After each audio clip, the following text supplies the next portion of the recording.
है वो आपने मनाया है यहाँ पर? सबसे पहले तो आप सभी को आज मान्यवर साहब की जयंती पर हार्दिक लगभग बधाई। 2000 लोग आपको लाइव देख रहे हैं इस समय। अच्छा, बहुत बहुत इसके लिए अलग से शुभकामनाएं हैं। देखिए, आज बड़े स्तर पर यहाँ मान्यवर साहब को श्रद्धा सुमन अर्पित करने के लिए 6 मंडलों के लोग एकत्रित हुए हैं, जिसपे बड़े स्तर पर जो बहुजन समाज पार्टी के कार्यकर्ता और पदाधिकारी भी हैं और जितने भी जो हृदय से इस विचारधारा से प्रभावित हैं और भी जाति बिरादरियों के लोग हैं, वो सभी मान्यवर साहब को मानने वाले लोग आज यहाँ इकट्ठा हुए हैं। अच्छा, एक बात और फैल रही है चारों तरफ, और वो ये बात फैल रही है कि कहीं से कहीं तक भी जो बसपा पुरानी बसपा थी, अब वो पुरानी बसपा उसमें जो है नजर नहीं आ रही है। अब बसपा का बदलाव हो चुका है। मान्यवर साहब कांशीराम के ज़माने में दूसरी बसपा थी, अब बसपा सुप्रीमो बहन मायावती के ज़माने में नई बसपा बन चुकी है। देखिए, ऐसा कुछ भी नहीं है और ये एक प्रोपेगेंडा समय समय पर फैलाया जाता है और ये विशेष रूप से बहन जी के लिए और ये जो बीएसपी पार्टी है इसी के लिए फैलाया जाता है। और इसका कहीं ना जो विरोधी हैं वो फायदा ले भी लेते हैं, क्योंकि अगर लंबे समय तक लोग ऐसे ही सोते रहे और ये जागरूकता की कमी और जागरूकता का अभाव लंबे समय तक उनके अंदर बना रहा, तो इसका जो नुकसान है वो जनता को ही होने वाला है, मुझे लगता है। तो बहुत ज़्यादा अब सोने में फ़ायदा नहीं है, नुकसान होगा। तो बसपा वही है जो मान्यवर साहब की समय की है। बस ये आप तो जैसे धरातल पर घूमती है, नेताओं के बीच में जाती है और आम जनता के बीच में भी रहती है अक्सर, तो आम जनमानस की सोच क्या बनी हुई है? दर्शकों को कम से कम ये बताएं कि क्या बसपा से उनका आज मोहभंग हो चुका है या फिर आज भी वो बसपा के लिए लगातार डटे हुए हैं? देखिए, बसपा के जो समर्थक हैं, बसपा के जो मानने वाले लोग हैं, वो कहीं नहीं गए। पूरा का पूरा पीडीए बसपा के साथ है। जो मुस्लिम समाज है वो बसपा के साथ है। बड़े स्तर पर जो ब्राह्मण समाज है वो दोबारा से जो कहीं ना कहीं इधर उधर भटकाव में जी रहे थे काफी लंबे समय से, वो फिर से बसपा के साथ जुड़ रहे हैं। और ये मैं हवाई बातें नहीं कर रही हूँ, क्योंकि मैं सच्चे हृदय से बसपा को मानती हूँ, बहन जी को आदर्श मानती हूँ, इस विचारधारा से प्रभावित हूँ। तो मैं ये झूठ नहीं बोल रही हूँ। यहाँ पर लोग बड़े स्तर पर बसपा से प्रभावित होकर इसको ज्वाइन कर रहे हैं और इसका मुझे पूरा यकीन है कि 2027 में बिल्कुल अच्छा रिजल्ट आने वाला है।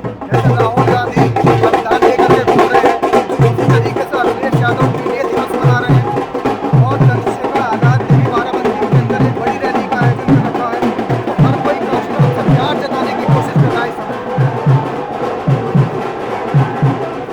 देखिए, प्यार अगर होता है तो मुझे लगता है बहुत ज्यादा दिखावे की जरूरत नहीं पड़ती है। प्यार अगर है, अगर किसी विचारधारा से हम प्रभावित हैं, तो बहुत ज्यादा हल्ला गुल्ला करने की आवश्यकता ही नहीं है। और अगर प्यार था तो ऐसे काम ही क्यों किए जो वो मान्यवर साहब के लिए अच्छे भी नहीं लगे? ऐसे काम क्यों किए कि उनको बाबा साहब को पहले से कांग्रेस ने बाबा साहब को कभी भारत रत्न नहीं दिया। कांग्रेस ने मान्यवर साहब के लिए भारत रत्न स्वीकार नहीं किया, ठीक है। और जो राजीव गांधी जी हैं वो मान्यवर साहब को एजेंट तक कहते थे, इस शब्द से उनको जो है वो संबोधित करते थे, एजेंट कहते थे। तो कहाँ है कांग्रेस का प्यार? और अब आ जाते हैं, चाहिए सपा की आपने बात की है, तो सपा तो घोर विरोधी रही है बसपा की। मान्यवर साहब कांशीराम के भी विरोधी रहे हैं। मान्यवर साहब कांशीराम जी के विरोधी रहे हैं और जो ये समाजवादी पार्टी है ये तो चाहती नहीं थी।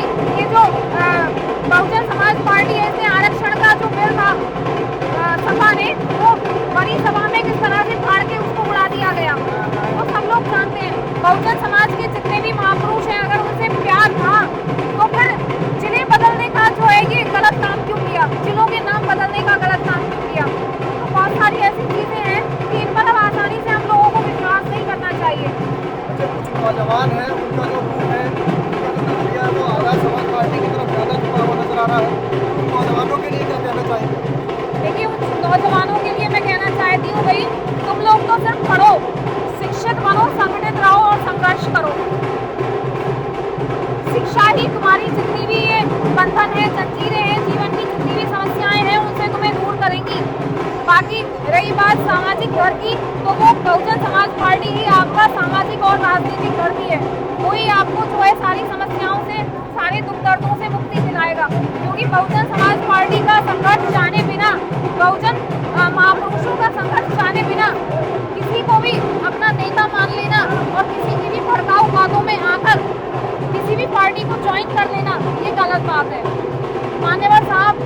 बहुजन समाज पार्टी के एक तरह से ये समझिए कि असली पीड़ा मान्यवर साहब को थी। बाबा साहब की विचारधारा से वो प्रभावित थे, तभी उन्होंने बहन जी के साथ मिलकर बहुजन समाज पार्टी की स्थापना की। तो अगर मान्यवर साहब को आप मानते हैं सच में, जितने भी युवा हैं विशेष रूप से, तो आप मान्यवर साहब के बारे में पढ़ें, बहन जी के संघर्ष के बारे में पढ़ें, बहुजन समाज पार्टी के बारे में पढ़ें, तब आपको पता चलेगा कि जो विरोधी हैं उन्होंने समय समय पर कितने एजेंट और दलाल रास्ते में खड़े करे, बहन जी के समय में भी, मान्यवर साहब के समय में भी।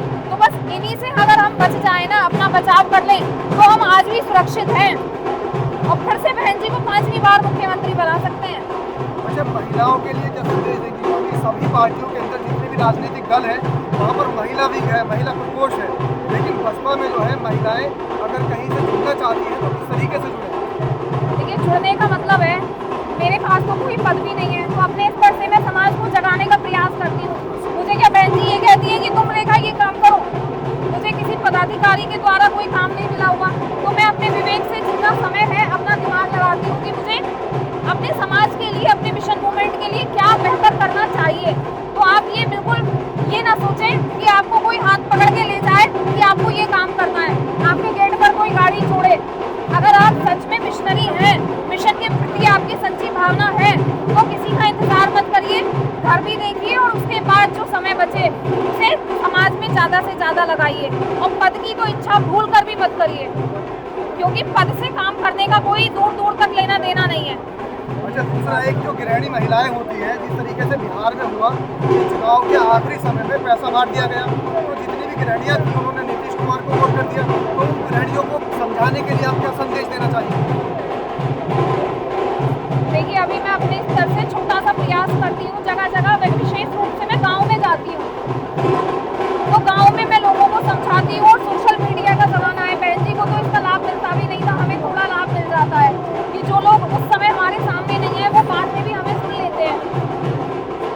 तो गांव की महिला या कोई भी महिलाएं हैं तो वो इस बहुजन मिशन को ज़्यादा से ज़्यादा पढ़ें, इसे समझें। तो जैसे प्रलोभन देने के लिए पार्टियां आती हैं, लालच देने के लिए पार्टियां आती हैं, तो किस तरीके से उन्हें टैकल करना? देखिए, मैं उनको ये समझाती हूँ कि महिलाओं के लिए विशेष रूप से बाबा साहब की जो अम्बेडकरवादी सोच है, मानवतावादी और कल्याणकारी, उसने मजबूती दी महिलाओं का जीवन सुधारने के लिए, और वो जो कल्याणकारी सोच है वही सोच बहुजन समाज पार्टी की है।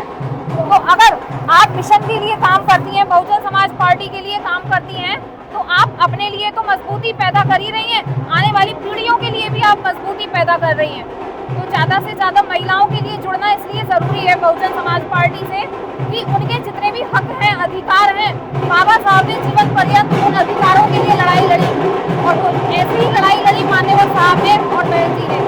और मुझे नहीं लगता कि बहुजन समाज पार्टी के अलावा कोई और दूसरी ऐसी पार्टी होगी जो इतनी सुरक्षा महिलाओं के लिए मुहैया कराएगी, जैसे बीएसपी के शासन काल में बहन जी ने मुहैया कराई। चाहे शिक्षा के क्षेत्र में आप देखें, बहन जी ने जो बालिकाएं हैं उनको प्रमोट करने के लिए बड़े स्तर पर कितनी जो स्कॉलरशिप है, विशेष रूप से जो बैकवर्ड महिलाएं हैं, मुस्लिम महिलाएं, लड़कियां हैं, जो शिक्षा से वंचित ना रह जाएं, तो उनको कितनी स्कॉलरशिप देने की व्यवस्था की थी। तो ये जो सोच है ना, एक विकसित सोच, एक कल्याणकारी सोच, एक अम्बेडकरवादी सोच, ये सिर्फ और सिर्फ बहुजन समाज पार्टी की हो सकती है। बाकी और महिलाओं के लिए बहुत अच्छी सोच नहीं रखते हैं। अच्छा, एक और बात फैलती है महिलाओं के अंदर, महिलाएं ये कहती हैं कि बसपा सुप्रीमो बहन मायावती अब कहीं नजर नहीं आती है। पहले आती थी नजर तो महिलाएं उनके साथ में जुड़ती थी, अब कहीं दिखती नहीं है। देखिए, मैं बताती हूँ, जो लोग ये कहते हैं बार बार वो टारगेट बहन जी को करते हैं, तो देखिए उम्र का जो पड़ाव है वो हर किसी के जीवन में आता है। मैं आज 30 की हूँ, कल को 40 की हो जाऊंगी, 50 की हो जाऊंगी, 60 की हो जाऊंगी, लेकिन इसका मतलब ये नहीं है कि मैंने कुछ नहीं किया अपने जीवन में। अभी हमारे जो परिवार के बड़े बूढ़े हैं, माता पिता हैं, क्या वो बूढ़े हो गए या उनकी एज ज़्यादा हो गई, हम उनका जो संघर्ष है, उनका काम है, क्या उसे भूल जाएं कि उन्होंने कुछ नहीं किया? हम उन्हीं की वजह से तो यहाँ तक आए हैं। तो हमको अपनी सोच को अच्छा रखना है कि बहन जी की उम्र हो गई है, बहन जी के साथ जुड़ता नहीं है कोई, बहन जी कुछ कर नहीं रही है, बोल नहीं रही है, आगे बहन जी के पीछे क्यों पड़े रहते हैं लोग? हम अपने लिए सोचे ना कि हम कितना कर रहे हैं इस समाज के लिए। हम एसी को छोड़कर, घरों को छोड़कर, बच्चों को छोड़कर, अपना आराम छोड़कर कितना निकलते हैं घरों से। अच्छा, के भी दर्शक को सवाल कर रहे हैं वहाँ पर कि आखिर चंद्रशेखर को बसपा में क्यों नहीं लेते हैं। ये भी एक बड़ा सवाल कर रहे हैं दर्शक। देखिए, ये जो है ये सब बहन जी का डिसीजन है, किसको लेना है किसको नहीं लेना है। अगर कोई विचारधारा से प्रभावित है तो वो गमछा हाथी वाला जो नीले झंडे का है अपने गले में डालो और करो जमीनी स्तर पर काम। तो लेने का क्या मतलब है? किसी को गोद में उठा के थोड़ी लेके चलना है कि भैया गोद में चलो या सिर पे चलो लेके। जिन्होंने ये सवाल किया है कि आखिर अब मेरे पास चंद्रशेखर तो कोई आजाद का पदवी क्या नहीं है, मैं भी तो होगा, काम करती रेखा हूँ। जी ने जवाब बिल्कुल सही तरीके से दिया है कि चंद्रशेखर आजाद अगर चाहते हैं काम करना बहुजनों के हित में तो आइए हाथी वाला गमछा पहनिए और धरातल पर काम करना शुरू कर दीजिए। जय भीम, जय भीम। अब देखिए, मैं एक बहुत छोटी सी कार्यकर्ता हूँ, आप इस बात से समझिए। कोई मेरे पास पद नहीं है। अभी मुझे 2 साल मुझे लगता है पूरे भी नहीं हुए गांव जाते हुए, अभी 2 साल का समय भी नहीं हुआ, लेकिन लोग बड़े स्तर पर जानने लगे हैं। तो वो मेरे चेहरे से क्यों जानने लगे हैं? मेरे काम से जान रहे हैं ना, मुझे काम से ही तो पहचान मिलती है। तो कुछ लोग जो नाकारा लोग हैं ना, वो विशेष रूप से जो कुछ करना ही नहीं चाहेंगे, वो पार्टी पे दोष देंगे, बहन जी पे दोष देंगे, बहन जी को कहेंगे बहन जी बूढ़ी हो गई है, बहन जी को कहेंगे कुछ बोलती नहीं है, सब कुछ बहन जी करें, हम कुछ ना करें। तो जिस दिन हर कार्यकर्ता ये सोचेगा ना कि ये मिशन सिर्फ एक व्यक्ति का नहीं है, ये मिशन हमारा सबका है, इस घर को मजबूत बनाने की जिम्मेदारी जितनी बहन जी की है उतनी हमारी सबकी है। और अगर कल को मैं ही ये कहूँ कि मैं पार्टी एक और बना लूँ, परसों को ये पार्टी बना ले, उसके अगले दिन ये बना ले, तो ये मिशन जो है ना ये कमजोर होगा, इसका नुकसान होगा समाज को और इसका फायदा जितनी भी दूसरी पार्टियां हैं उनको होगा। तो हमें ये समझना पड़ेगा कि हमें इस नुकसान से बचना है। ठीक है रेखा जी, जिस तरीके से अफवाह फैलाई जाती है कि आकाश आनंद भी नजर नहीं आ रहे, युवाओं के ऊपर भी जिम्मेदारी नहीं दी जा रही है, तो अगर चेहरा बसपा में है आकाश आनंद भाई तो वो भी जनता के बीच में नहीं आ पा रहे हैं। देखिए, वो अभी जितनी मुझे जानकारी है, क्योंकि मैं कोई बहुत बड़ी पदाधिकारी नहीं हूँ, मैं बार बार ये बात कहती हूँ, अंदरूनी चीजें मुझे नहीं पता। जो अंदरूनी जो रणनीति है, बहन जी मीटिंग के समय पर क्या बातें करती हैं, मैं हालांकि ऐसी कार्यकर्ता जो हूँ है छोटी जो सी। गिरीश जी यहाँ पर थे उनसे भी हमने ये सवाल किया, उन्होंने जवाब दे दिया है कि हर विधानसभा क्षेत्र में वो पहुंचेंगे। तो देखिए, हाँ, मुझसे बेहतर जवाब शायद जो वो मेरे से सीनियर है उन्होंने अच्छा जवाब दिया है, मुझे नहीं देना चाहिए इस बारे में कुछ भी जवाब। लेकिन जहाँ तक आप ये कह रहे हैं ना युवाओं को मौका नहीं मिल रहा है, मुझे तो 2 साल में आज तक किसी ने नहीं रोका काम करने से। मैं तो धड़ल्ले से किसी भी शहर में चली जाती हूँ, किसी भी गाँव में जाती हूँ, किसी भी विधानसभा में जाती हूँ, तो कभी किसी को ना ब्लेम नहीं करना चाहिए, किसी पर झूठा आरोप नहीं लगाना चाहिए। किसी भी मेरे भी जिले में जिलाध्यक्ष हैं, बहुत अच्छे हैं, पदाधिकारी हैं, सभी बहुत अच्छे हैं, और ये सब सुरक्षा के रास्ता बना के और चलते हैं, मैं कहती भी नहीं हूँ इनसे।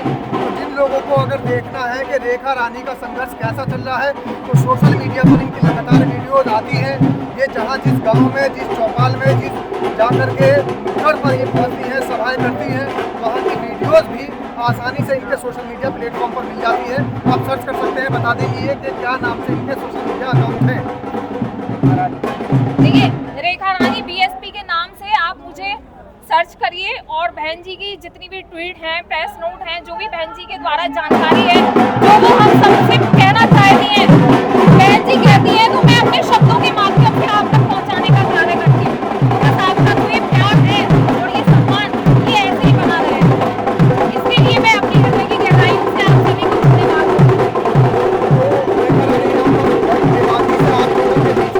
सवालों का जवाब दे रही थी और ये बता रही हैं कि आखिर महिलाओं को किस तरीके से बसपा में जुड़ना है।